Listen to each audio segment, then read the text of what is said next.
साई नमः। श्री दुर्गा सप्तशती से दुर्गा पाठ तीसरा अध्याय हिंदी में। जगदम्बिका के श्री अंगों की कांति उदयकाल के सहस्त्रों सूर्यों के समान है।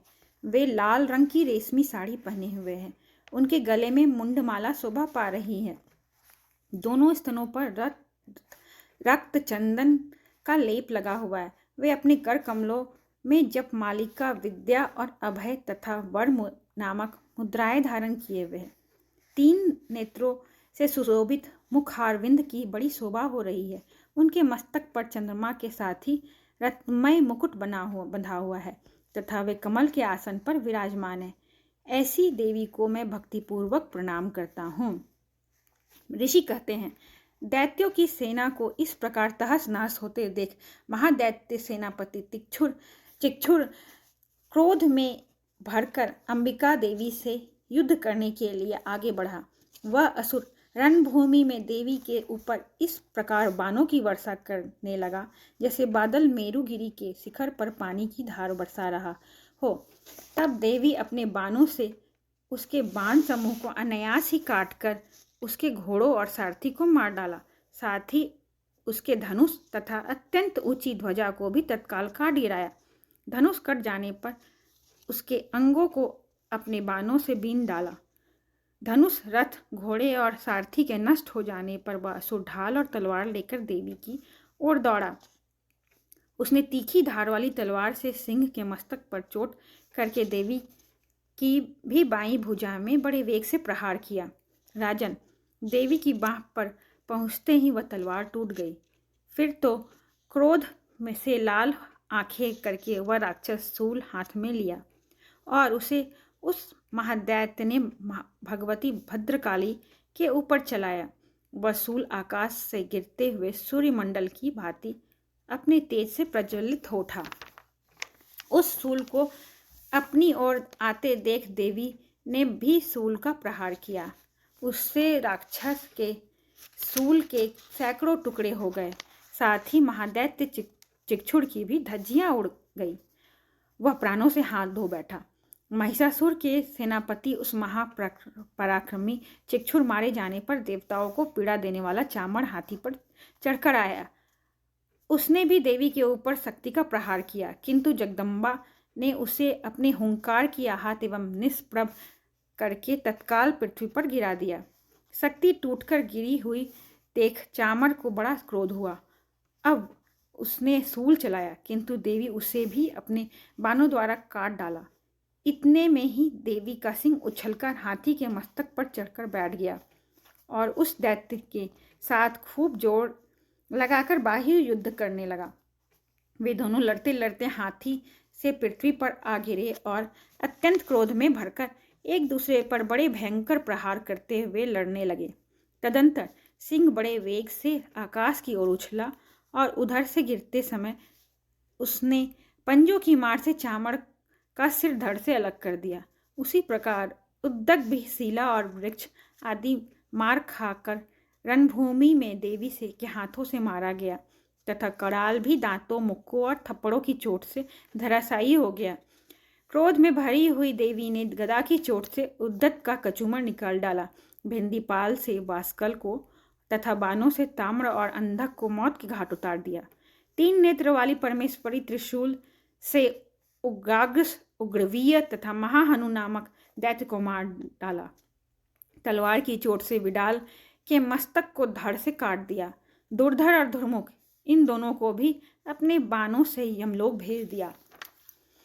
इस प्रकार अपनी सेना का संहार होता देख महिषासुर ने भैंसे का रूप धारण करके देवी के गणों को त्रास देना आरंभ किया। किन्हीं को तुतुन से मारकर, किन्हीं के ऊपर खुरों का प्रहार करके, किन्हीं को पूंछ से चोट पहुंचाकर, कुछ को सिंगों से वृदन करके, कुछ गणों को वेग से, किन्हीं को सिंहनाद से, कुछ को चक्कर देकर और कितनों को निश्वास वायु के झोंके से धराशायी कर दिया। इस प्रकार गणों की सेना को गिराकर वह असुर महादेवी के सिंह को मारने के लिए झपटा। इससे जगदम्बा को बड़ा क्रोध हुआ। उधर महापराक्रमी महिषासुर भी क्रोध में भरकर धरती को खुरों से खोदने लगा तथा अपने सिंगों से ऊंचे ऊंचे पर्वतों को उठाकर फेंकने और गर्जने लगा। उसके वेग के चक्कर देने के कारण पृथ्वी क्षुब्ध होकर फटने लगी। उसकी पूंछ से टकराकर समुद्र सब ओर से धरती को डुबोने लगा।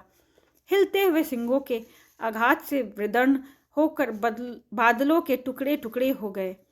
उसकी श्वास की प्रचंड वायु के वेग से खड़े हुए सैकड़ों पर्वत आकाश से गिरने लगे। इस प्रकार क्रोध में भरे हुए उस महादैत्य को अपनी ओर आते देख चंडिका ने उसका वध करने के लिए महान क्रोध किया। उन्होंने पास फेंककर उस महान असुर को बांध लिया। उस महासंग्राम में बंध जाने पर उसने भैंसे का रूप त्याग दिया और तत्काल सिंह के रूप में वह प्रकट हो गया। उस अवस्था में जगदम्बा ज्यों ही उसका मस्तक काटने के लिए उद्यत हुई, त्यों ही वह खड़गधारी पुरुष के रूप में दिखाई देने लगा। तब देवी ने तुरंत ही बाणों की वर्षा करके ढाल और तलवार के साथ उस पुरुष को भी बिंध डाला। इतने में ही वह महान गजराज के रूप में परिणत हो गया तथा अपनी सूंड से देवी के विशाल सिंह को खींचने और गरजने लगा। खींचते समय देवी ने तलवार से उसकी सूंड काट डाली। तब उस महादैत्य ने पुनः भैंसे का शरीर धारण कर लिया और पहले की भांति चराचर प्राणियों सहित तीनों लोकों को व्याकुल करने लगा। तब क्रोध में भरी हुई जगन्माता चंडिका बारंबार उत्तम मधु का पान करने और लाल आंखें करके हंसने लगी। उधर वह बल और पराक्रम के मत में उन्मत्त हुआ राक्षस गरजने लगा और अपने सिंगों से चंडी के ऊपर पर्वतों को फेंकने लगा। उस समय देवी अपने बाणों के समूहों से उसके फेंके हुए पर्वतों को चूर्ण करती हुई बोली। बोलते समय उनका मुख मधु के मद से लाल हो रहा था और वाहिनी लड़खड़ा रही थी। देवी ने कहा, ओ मोड़, मैं जब तक मधु पीती हूँ तब तक तू क्षण भर के लिए खूब गर्ज ले। मेरे हाथों से यहीं तेरी मृत्यु हो जाने पर तब शीघ्र ही देवता भी गर्जना करेंगे। ऋषि बोले। यो कहकर देवी उछली और उस महादैत्य के ऊपर चढ़ गई। फिर अपने पैरों से उसे दबाकर उन्होंने शूल से उसके कंठ पे आघात किया। उनके पैर से दबा होने पर भी महिषासुर अपने मुख से दूसरे रूप में बाहर होने लगा। अभी आधे शरीर से ही वह बाहर निकलने पाया था कि देवी ने अपने प्रभाव से उसे रोक दिया। आधा निकला होने पर भी वह महादैत्य देवी से युद्ध करने लगा। तब देवी ने बहुत बड़ी तलवार से उसका मस्तक काट गिराया। फिर तो हाहाकार करती हुई दैत्यों की सारी सेना भाग गई तथा संपूर्ण देवता अत्यंत प्रसन्न हो गए। देवताओं दिव्य महर्षियों के साथ दुर्गा देवी का स्तवन किया। गंधर्वराज गाने लगी तथा अप्सराएं नृत्य करने लगी। इस प्रकार श्री मार्कंडेय पुराण में सार्वणिक मनवंतर की कथा के अंतर्गत देवी महात्म्य महिषासुर वध नामक तीसरा अध्याय पूर्ण हुआ।